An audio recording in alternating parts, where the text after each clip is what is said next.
Now I want to tell you about this story that we mentioned at the very top of the hour about this new fire danger. You're going to find this fascinating. First of all, I want to tell you about the very worst nuclear meltdown in U.S. history. No, by the way, it was not. It was not 3 Mile Island. See, everybody thinks that because that's the one that got all the hype and the media attention and the movies and the television shows, right? 3 Mile Island. Actually, the worst nuclear meltdown took place in 1959, and it happened right on the border with Ventura and Los Angeles counties. This place where this happened, it's now a Superfund site. So designated as kind of a, what's a Superfund site? Well, it's kind of like a no man's land, where the federal government comes in and says, this area is so infested with nuclear material, we just want to keep people out of here. So why is this information interesting? Well, this place that I was just describing, this place between Ventura and Los Angeles County, it's called the Santa Susana Field Lab. It was the site of several nuclear accidents where nuclear material was released into the atmosphere back then.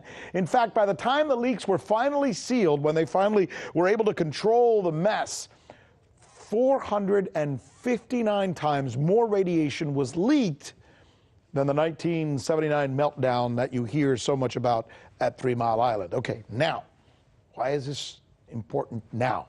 Why am I telling you about this now? Here's why. See that picture?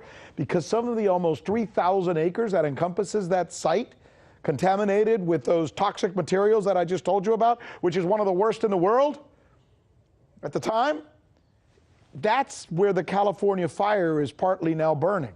That's part of what's being burned by this California fire that we've been telling you about this week. And more than 500,000 people live within 10 miles of this place.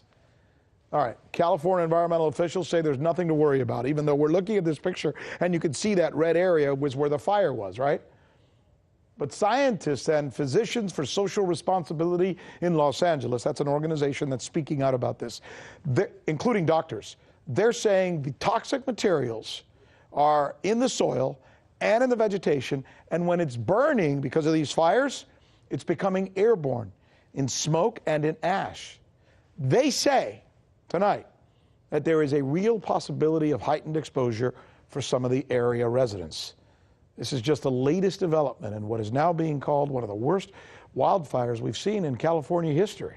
Hey, let's do this. Let's stay with this nuclear theme now. We're joined by Mr. Paul DeRienzo. He's in New York City. He's an investigative journalist, and he's been looking into these situations that we've been talking about in California. I want to start with this fascinating development that I was just sharing with our viewers here at RT America about this Santa Susana Field Laboratory site. 2.8 acres that, frankly, I had never heard of. And the idea that there was a Superfund site there, the idea that there's so much toxic material there, and now the new idea that there's a fire that's burning some of that material sounds precarious. How worried should we be, Paul?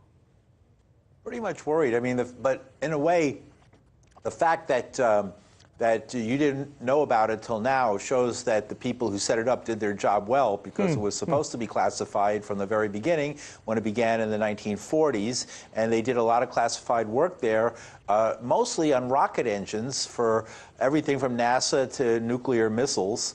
And there was a portion of the area that was dedicated to nuclear work. And in those areas, they built 10 experimental reactors. 4 of those reactors that we know of failed, had major accidents. The most major was the sodium-cooled reactor, which had a tremendous accident, which is we know very little about, besides the fact it was a tremendous accident that gave off more radiation than 3 Mile Island did.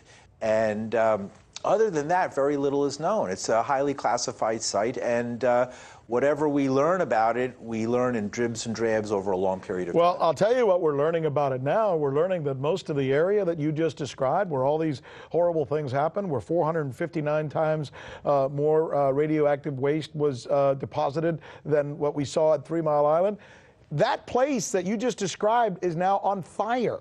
So I'm not an expert, and I'm just thinking to myself, if you take something where there's so much toxicity and you light a match to it, I can't help but imagine that those million people who live within 10 miles of there should know, may be affected What's being done to let those people know that they could possibly be in danger? What can you do?